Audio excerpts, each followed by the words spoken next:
Breaking news, this is your World War III emergency update. You know, every so often I get a piece of information that confirms and corroborates all of our worst fears and speculations about the current wars that are unfolding around the world. And today is no exception. The information that I'm about to share with you today, I assure you, you have not heard on any other YouTube channel. You probably haven't heard on any other social media. If you have, it's been a very small blip on the radar. But it is of crucial importance because this document that has just been released by a NATO government, a government of a country who's a member of NATO, confirms all of our worst fears about what's about to unfold. I want to thank in advance a subscriber who provided this information to me because this indeed is a treasure trove of information about NATO's game plan on how they're going to get us all ready for World War III. I hope you're ready for this one. What to do in case of war. Now, disregard the 72. Many people are familiar with all those bug-out bag, emergency FEMA type guides. They're very dismissive and very short-winded, and they don't really provide you much information that you can't find with one Google search. Basically, pack a bug-out bag and wait for the government to tell you what to do. This is far more extensive and comprehensive, and it goes into great depth about how to survive in a war zone, which foretells exactly what they are expecting. So please stick with me as I go through this guide, and because we can extrapolate from this, I believe, what is about to unfold. This is very current. This was just released, as far as I know. We had to have it translated from Latvian, and we did that utilizing some online tools, which appear to be quite effective because it's very coherent and easy to read. I'll post a link to the original document in the comments section below. Now, the document entitled, What to Do in Case of War, disregard the 72 hours, like I said, because this really should be 72 months. And they drop some hints in there with respect to how bad it's really going to get. Latvia's security depends on our individual and collective readiness in the event of a crisis. This is our joint task to strengthen national defense, and we can only do it by supplementing our knowledge and preparing for a possible crisis situation. Now, you can only present an extensive guide like this to a population who is ready to receive it. The Baltic states are right on the front lines. If you were to release information like this in the United States or France or even Germany, this would likely invoke panic in the population if they were told about it. Because let's face it, without media attention on the topics like these, it'd likely just go under the radar. It is raising awareness of national security issues, the ability to handle weapons. Remember, they're talking to the civilian population here. The ability to handle weapons, more active involvement in national defense, the ability to take care of oneself and one's fellow human beings, as well as the desire to engage in pre-informed and learn all forms of national defense support. Now, I don't know what the gun laws are like in Latvia. I presume, like most places in Europe, they're rather restrictive. Maybe I'm wrong about that. But isn't it funny, and this is just a sidebar before we get into the nitty-gritty here, isn't it funny how they take your guns away during peacetime and they put those guns in your hand during wartime? What a surprise. The purpose of this informative material, they say, is to provide information to citizens of Latvia to help them prepare for war by planning the necessary resources in time and the developing action algorithms. Most of the information included in the manual can be used in peacetime, but some sections can be used when a special legal regime has been established. Martial law is what they're talking about. And the state emergency is intended to overcome the country's military threat in an organized manner. So a lot of this is catered towards martial law. I want you to extrapolate what we're going to talk about to your country, okay? Because this can happen and will happen in your country when shit hits the fan. The first thing they say, and I'm not going to go over each little nook and cranny, just the points that jumped out at me when I read it. It should be taken into account that electricity, water, heating, and gas supplies may be interrupted as a result of hostilities. The operation of telecommunications, mobile communications, and internet services, ATMs, payment by bank card, shops, and pharmacies may be completely or partially disrupted. 72 hours? I don't think so. They're calling for a 72-month prep. Funds should cover minimum needs for at least a 72-hour period. However, as the experience of Ukraine shows, in the case of war, it would be necessary to provide water and food for the longest possible period of time. Longest possible period of time. So you mean that 72 hours that you wrote on here was just bullshit? Yes. When I tell people, buy food, buy food, buy food, I mean it. I'm just going to do a video. In fact, I'm going to release a video, and the entire video is going to be me saying, buy food, get water, or find a way to treat water, ammo, gold, precious metals, the whole 9 yards. I'm just going to repeat that over and over again for like 10 hours. That's going to be the video. Because this is the most important thing that you can do right now. Food, water, tools, firearms, medicine, shelter, I mean, all of the core essentials. Stockpile, stockpile, stockpile, stockpile while the getting is good. Don't be bamboozled and suckered into this market that is melting up right now. Okay, so they talk about adaptation of basement or underground spaces for shelter needs. And they go into great depth here, more depth than I've ever heard in, there's manuals, like military manuals, and there's probably some Cold War era stuff. But in terms of modern documents, this is the most extensive. The best choice is a basement with a reinforced concrete cover and masonry walls. Shelves made of durable material are created along the walls, which can provide additional support for the wall. Fill the shelf as well as the beds function of place. If the basement has windows, prepare bags filled with sand and other loose materials or concrete blocks so that you can cover them up. Now, of course, that's going to serve multiple purposes, not just for the explosive shock of blasts, but also for ionizing radiation. Okay, it's going to attenuate the effects. This is why I tell people you have to have sandbags. Get sandbags now, because in an emergency, sandbags, you can't get them. Most of the places, the manufacturers of sandbags, their whole business model depends on feast or famine. So when there's a disaster, they sell out right away, and then they don't sell anything for 6 months, and then they sell out right away. So it's during those 6 months, that's when you need to be stocking up. One of the other more practical tips that they provide here, and I'm just really scratching the surface of this, okay, is that you should have a roadmap in printed form. We've done numerous videos on all of the topics that we're going to talk about today in this video, but one thing you absolutely should have is an extensive topographical map. And not all maps are created equal.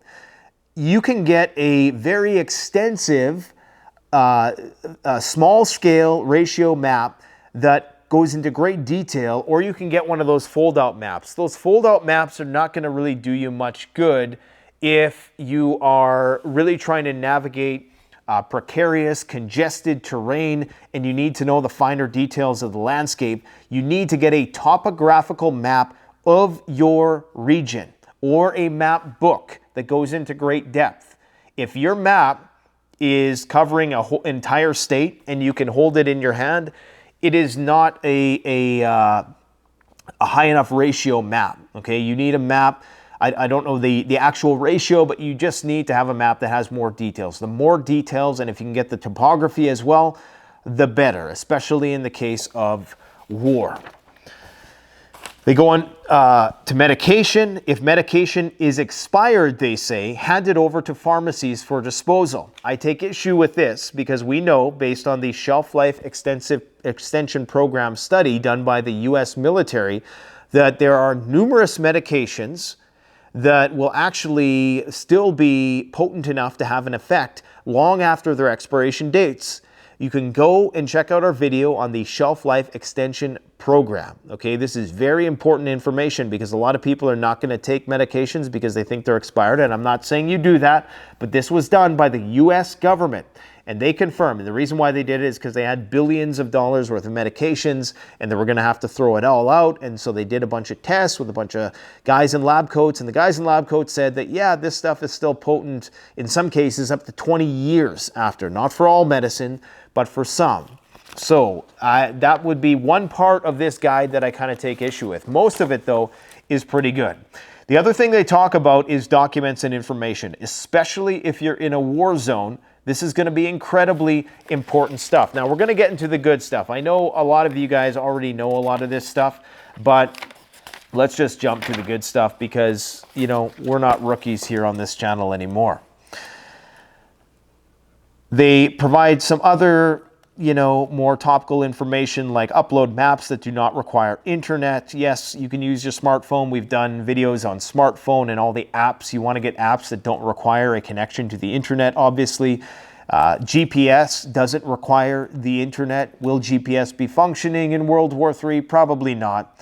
But if we don't go space warfare and if there's no EMPs that knock out all the satellites, then you may have GPS for a short period of time. But GPS does require ground-based relay stations in order to keep those GPS satellites calibrated. So after a few months of Mad Max, that GPS is probably going to be leading you astray if it's still functioning. Now, this one is important. How to protect yourself against misinformation. Do not believe the news that the National Armed Forces have stopped fighting and that NATO will not help. Okay, let me read that again. Because they're priming people. This is the most important part. This is, you know, when you know they're getting real in the document. Because everything else is just kind of fluff before this point. Do not believe the news that the National Armed Forces have stopped fighting and that NATO will not help. It sounds like this government knows that their people are not confident in Article 5, that NATO is going to come to their aid. This is a common way to demoralize the population. Also, remember that in the event of an enemy attack, the NBS will resist tenaciously, they claim. Do not disseminate information about the movement and location of the NBS. I'm presuming that the NBS is national, I'm presuming that's the term for their national military or civil defense. Thus, you can harm those who protect you. So don't disseminate information. So they're basically already getting people ready to accept the laws that are currently in place in Ukraine. Now, some of these I can understand, you know, but I can't accept I shouldn't even get into that or else this video will be flagged. But I can't accept some of the draconian policies that are currently in play in Ukraine. We'll save that for the daily update video, the 24-hour daily dose of doom and gloom. Do not share unverified information about the progress of hostilities. Basically, they want you to shut the hell up and just not say anything to anybody else around the world about what's going on about the current situation. Only Latvian security and defense authorities have such data. Information from other sources or private social media accounts may be false. Check patriotic but questionable messages and appeals. An aggressor may hide behind slogans and Latvian national symbols. So essentially, they're trying to create a situation where you're only allowed to believe and parlay information that has been vetted by the government. What they don't really get into in this document is the expropriation of your resources and possibly your labor, conscripting you to do stuff. Remember what happened in Ukraine, Latvians, my Latvian viewers. Everything that is happening in Ukraine will happen in your country. Mark my words. Everything that is happening in that country will happen in your country. When you see guys getting dragged off the streets into vans, fighting with the commissars, and Western media is not reporting on it, you're going to be on your own. So use this time before the fighting starts wisely. They talk about seeking places of refuge. Get a load of this. Shelters are places to take shelter in order to reduce the impact from the shock wave of an explosion, debris, thermal radiation, or radioactive pollution, and can be created or installed in basements or underground floors of various structures. For example, basements of residential buildings, underground parking lots, and underpasses. They're basically queuing you up there so that you're ready for nuclear war. They know if NATO gets involved, there is a very, very high chance that this goes nuclear. But they also then know that even if it goes nuclear, that it's survivable. And that's the scary part. They go into detail about what to do when you hear sirens, okay? The notification will provide you with information about the possible place and time of an emergency event, yada, yada, yada. They go on about the rules of when you're inside a shelter. So what you should do before you go into your shelter, into hibernation mode. Turn off the gas, electricity, the water, close the windows and the ventilation hatches, etc., etc. They go into the psychology of surviving in a shelter in this document, which is something that you don't get unless you're really on the brink of war. They go into what to do during a shooting, how to survive mortar fire. And all of this is presented in, it's not presented in a war manual type way. It's presented with the usual generic, nice, family-friendly, PG graphics, infographics. So what I'm telling you, it sounds like it's being read from a military how-to manual, but this is for the general public's consumption, okay? They got all the usual clip art type graphics to kind of make it seem a little bit more palatable. If your house falls in the zone of regular armed conflicts, it is necessary to strengthen the windows. So they go into home fortification. They talk about what to do when you hear, the whistling of projectiles over your head. You should find at least a small depression. And that's actually really good advice. I've heard that if you are in one of these war zones and, even a little bit of dirt, like even if you're just slightly below the horizon line, that can mean the difference between life and death or just being permanently maimed and injured for the rest of your life. Cover your ears with your hands and open your mouth. This will protect you from injury. So this is how you deal with the blast, okay, the effects of the burst, so you don't burst your eardrums. Really good information, but very specific. A metal trash can or porch steps can also protect you. Do not hide behind cars or kiosks. So they're talking not about like a small metal trash can, they're talking about the big ones. And in fact, I've talked about this in some of our urban survival strategy videos before. Those big trash cans, they can stop moderately sized caliber munitions, especially if you get two sides of them and if you fill them with stuff on top of that. Those things are essentially pillboxes. Now, not all calibers, especially if you have armor-piercing rounds, it's going to go right through that. But if you're just small arms fire and you fortify them with sandbags and stuff, yeah, that's going to be, you use that in combination with trees, downing trees. I mean, trees are exceptionally good at stopping gunfire. That's why, they're a big part of our defensive strategy on the homestead is because, you gotta just use nature. Nature, whether it's dirt or trees, that's like the number one easiest way to defend, to create obstructions, to prevent people from going into places. And they also don't draw as much attention as big castle walls. They go into great detail about how to survive a chemical attack, and I'm not going to go into great depth about that, but they really put a lot of emphasis on that section. It's like 6 pages long. They go on to say, and this is, I'm really skipping through, I could do a whole video on just the how to survive the combat zone aspect of this from a civilian point of view now. This is not from the perspective of someone in the military. If you are in a military conflict zone, it is recommended that you listen to the following recommendations.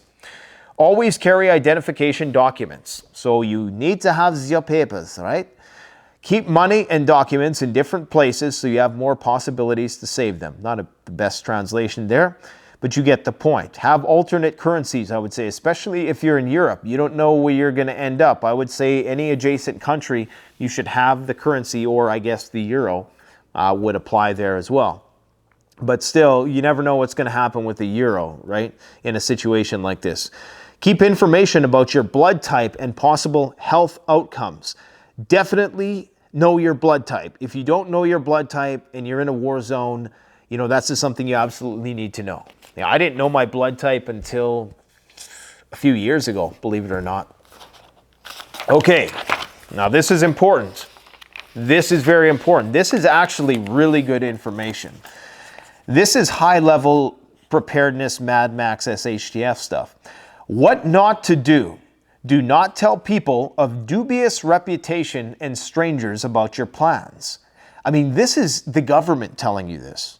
So, you know, I got to give the Latvian government props, because you would never get that kind of advice. You know, like just street smarts. What do they tell you in New York City? Go inside, stay inside, and wait for the mainstream media to tell you what to do. They're really getting you thinking about this scenario here. Do not tell people of dubious reputation, that's subjective, but obviously in some cases you're going to know, and strangers about your plans. And absolutely do not, only provide the base minimum amount of information that is required. This is like what they teach guys who work in intelligence. Only provide the most bare minimum amount of information that you need to. Do not argue with strangers and avoid any possible provocations. So they're talking about maintaining a gray man profile. Try to approximate the baseline of the environment you're in. If everybody's driving white trucks, drive white trucks. If everybody's wearing plaid, wear plaid. If everybody is dressed in hip-hop garb, wear hip-hop garb. You know, this is why you might want to even consider having various costumes. Some cases might require you to don the political insignia of the opposition just to get through a certain place. These are things you need to think about. There's no shame in that. Okay? If it's about survival, you got to do what you have to do for you and your family to survive. Avoid convoys and do not stand near military vehicles. I mean, they're telling you how close this war is going to get to Latvia right here. Do not take pictures or film if there are people in military uniforms nearby. Do not try to film them, their actions, even if you think what they're doing is illegal. What? Do not take pictures or film if there are people in military uniforms nearby. Do not try to film their actions, even if you think what they're doing is illegal. Whew, man, have an exit plan. Do not observe the hostilities. Hide as soon as you hear shots. Do not carry weapons. And I'm not sure if I told you guys about this, but the Polish government recently pushed through a legislation that is going to limit the amount of, it's going to essentially allow Polish soldiers to get away with doing more. So they're not going to be penalized for taking aggressive actions in the time of war, essentially allowing them to more free reign in terms of what they're able to do and get away with. And of course, you know, you would do that if you were concerned that people were going to be hesitant in certain situations, right? Do not carry weapons or show military personnel anything that resembles a weapon, even just in shape. Do not take abandoned weapons or ammunition. Do not touch explosives or even suspicious objects. Do not try to disassemble or move them. Even simple household objects can be mined. Instead, call the single emergency number. That's actually really good advice, because it's true. You know, you might see something that looks rather enticing on the ground. It might look like a backpack. Maybe you're hungry and this backpack is full and it's right in the middle of the road. And it looks like bait. If it looks like bait, you know, I would avoid it. Okay? If it looks too good to be true, I would avoid it. Do not wear military uniforms, camouflage, or clothing with sleeves. Choose dark clothing that does not attract attention. Avoid any symbols as they may cause an unpredictable reaction. This is from the government of Latvia. Choose clothing that does not attract attention. So, like, what are they preparing for here? They're preparing to be overrun by the Russians. There's more. Water. Access to water is likely to be blocked with the intention of forcing the defenders to surrender or disrupt it as a result of damage to water treatment facilities and pipelines. So they're talking essentially about a blockade or an embargo, a strategy in order to starve the people out. Okay? So they go into depth about how you can prepare for that, practically speaking, in terms of how you can purify water. Medicine. They go into some, tips and tricks around using super glue and things like that to close wounds. We have a special guest coming on doing a series of videos about medicine that are going to be incredibly useful to people. There's somebody who spent 60 days in the wilderness on the TV show Alone, and they're a doctor as well. So they almost won. But unfortunately, another guest that we've had on actually was victorious, but they were very, very close. And the information he's going to provide to you is going to be life-saving, I assure you. In terms of mobile signals, cell phones should be put on airplane mode and turned off before entering such public places. So this is probably how they're going to manage information and information dissemination and sharing, is by telling people that if you have your phone off of airplane mode, you could potentially get bombed, right? Because enemy fire is going to be drawn to places where the signals of many mobile phones are received.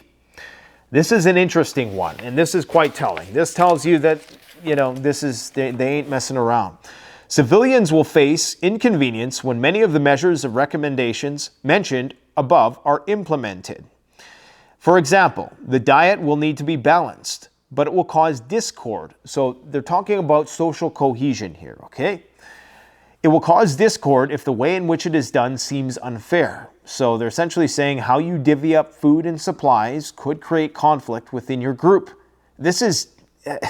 I'm sorry if I'm, repeating this over and over again, but you never get this kind of information in a government publication. This is the stuff we talk about on this channel. In order to not to interfere with civil protection measures, it's necessary to discuss and agree on a specific course of action together with the residents of the area. So you establish a plan, a rationing schedule or regimen that everybody can agree to before you start diving in. The community must agree on the storage and distribution of food and other supplies, the observance of hygiene measures, and the burial of dead bodies. That's an odd one to throw in there at the end, isn't it? Discussing difficult topics before they become the reality will reduce the shock and strengthen the will. But they make a good point, right? So it's interesting how they throw in just the distribution of food and burying dead bodies. Because, of course, when that happens, you're going to have people freaking out. But if you prime people for it in advance so that they know it could be a reality, it can take some of the edge off when it actually happens. It's one of those unsettling things. There's another prepping channel, City Prepping, who did a video on, how to remove bodies from, and it's surprising coming from him, right? Because he's a pretty brand safe kind of channel. But it's an important thing that you're going to potentially have to contend with, and everybody's going to have to contend with that in any disaster. Citigroup should appoint trustees to meet with NBS, NATO, or military representatives of the aggressor's armed forces, depending on which country controls the territory, to discuss issues affecting the security of civilians. So they're already setting it up for the Russians to have taken over certain territories. If you follow these instructions, you can survive. Survival is resistance. I kind of like that part. That's a cool saying. Survival is a resistance. Survival is resistance. If you cannot participate in an armed struggle with the enemy, support the National Armed Forces. Help the armed forces build anti-mobility barriers and fortify defensive positions. Support the armed forces with transport, comms, capabilities, drones, equipment, and food. Anyone can support the armed forces with intelligence gathering. Don't wait for a special invitation, they say. Take a photo of your surveillance and forest cameras. Share data obtained by drones. Take into account that surveillance cameras that work in online mode can be used by the opponent, of course, through cyber attacks. If there's a chance for the cameras to reach the enemy, destroy them. Defense forces have critical information about the adversary. Any information about forward command posts, radar and electronic warfare units, geolocation or resupply or transport centers. They got all of this information probably from Ukraine. This is all modeled off the Ukraine war. I'm sure there's stuff that goes back years, but because, they're talking about cell phones and things that have only been around in modern conflicts, that a lot of this is informed through the Ukraine war. If in an occupied territory, evacuate to the part of the country controlled by the NBS, continue to comply with the laws of the Republic of Latvia, and do not cooperate with the occupying power. So they're trying to do this to undermine the occupying power when they do occupy, because just like in Ukraine right now, you have a lot of people who, when they're in these occupied territories, they don't know if they're going to be liberated by either side again, and they don't know if they're going to be called traitors when it all happens. So it's a very tough spot to be in. How much do you comply with the occupiers, and how much do you stay true to the people who are occupying, or the original government of the country, of said country? Separate from their decisions and actions, they say. Do not participate in public events organized by them without giving them interviews and without asking to be filmed. Do not participate in illegal elections, referenda, or popular votes. So they're talking, of course, about the annexed territories in Ukraine, right? So guys, I'm going to leave a link to this. This is, some people are going to say, oh, it's not a big deal. Just imagine a couple years ago, something like that coming out. That should be mainstream news headlines. Ask yourself why it isn't. Now, I'm going to save the daily update component of this video for another video that I'll release probably a few hours after this one. There's a lot of stuff going on, and it's too much to cram into one video. In fact, it's probably about 30 pages of information. Keep on prepping, my friends. The best way to support this channel is to gear up through CanadianPreparedness.com. If you're a person who doesn't like doing the online thing, you can phone us at our 1-800 number. You can talk to a real person in North America. We don't do over-the-phone consulting, so it has to be about an order that you're placing. We don't have the manpower in order to do that. I would love to talk to all of you one-on-one and offer whatever advice I could, but I just don't have that capacity. I'm too busy prepping by myself right now. And most of the information, you can find it from our videos. But if you do have questions about various products, call us at our 1-800 number. I'll post it in the description section below. We have almost 3,000 preparedness products, top tier stuff, from food to weapons, you name it, man. We got it all. And it all ships from Canada. We ship to the United States as well. You can use coupon code SURVIVALPREPPER for 10% off.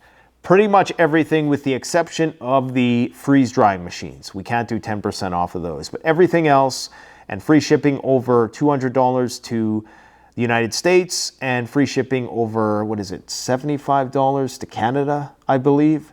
Now, we don't have the 2-day shipping that Amazon does. Quite frankly, I've been using Amazon for probably over 15 years. And I can tell you, there was a time when you could find some really good deals on Amazon. Not anymore. A lot of companies don't want to sell on there. A lot of the stuff that we sell, you can't find on Amazon. And I can tell you one thing about Amazon. Good luck phoning Amazon and talking to a real person who speaks good English, who's not based out of some call center on the other side of the ocean. Okay, our people are in-house, they know the products, and they can help you find what you're looking for. And they're going to remember you. That's the most important part. That's really all we can offer as a small business. We don't have a bunch of robots, moving around in an automation, packing orders and stuff like that. And that's how it's going to be until the shit hits the fan. So if you want to support us, that's the best way to do it. Go and check out our store, CanadianPreparedness.com, and check out this what to do in case of war. I'm very surprised at the level of detail, and thank you once again for the person who sent me that information. Take care, guys.